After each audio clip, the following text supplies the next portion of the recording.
ସର୍ବସାଧାରଣ ଜାଗା କହିଲେ ଆମେ କାହାକୁ ବୁଝିବା? ଏଟା ତ ଗୋଟେ ସାଧାରଣ ଜିନିଷ। ତଥାପି କିଛିଟା ଖାଲି ଆପଣମାନଙ୍କର ମୁଁ ଖାଲି ଟିକେ ମନେ ପକେଇ ଦଉଛି ଯେ ସର୍ବସାଧାରଣ ଜାଗା ହଉଛି ସବୁ କିଏ?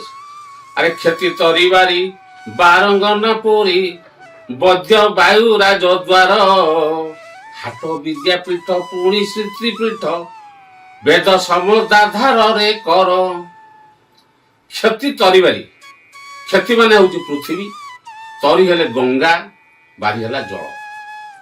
ଏ ତେଣୁ ପୃଥିବୀ, ଗଙ୍ଗା ଜଳ ଆଉ ଜଳ ଏଥିରେ ସର୍ବସାଧାରଣଙ୍କର ଅଧିକାର ଅଛି ଏବଂ ସମସ୍ତେ ଯାଇପାରିବେ। ବାୟୁ, ରାଜଦ୍ୱାର ଆଉ ହାଟ ଏଠି ମଧ୍ୟ ବି ସମସ୍ତେ ଯାଇପାରିବେ। ବିଦ୍ୟାପୀଠ ସବୁ ଲୋକମାନଙ୍କର ଗମନାଗମନ ରହିବ।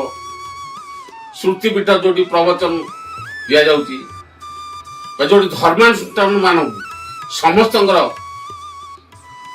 ଯୋଗାଯୋଗ ସେଠି ରହିପାରିବ ଏବଂ ସମସ୍ତେ ଅନାୟାସରେ ଯାଇପାରିବେ। ଆଉ ଗୋଟେ ରହିଲା ବାରଙ୍ଗନା ପୁରୀ, ବେଶ୍ୟାଳୟକୁ ମଧ୍ୟ ବି ସର୍ବସାଧାରଣ ସବୁ ଲୋକମାନେ ଯାଇପାରିବେ, ଏଥିରେ ସନ୍ଦେହ ନାହିଁ। ଏଇ ସବୁ ଜାଗା ମାନଙ୍କୁ ସର୍ବସାଧାରଣ ଜାଗା ହିଁ କୁହାଯାଏ। ଜୟ ଜଗନ୍ନାଥ।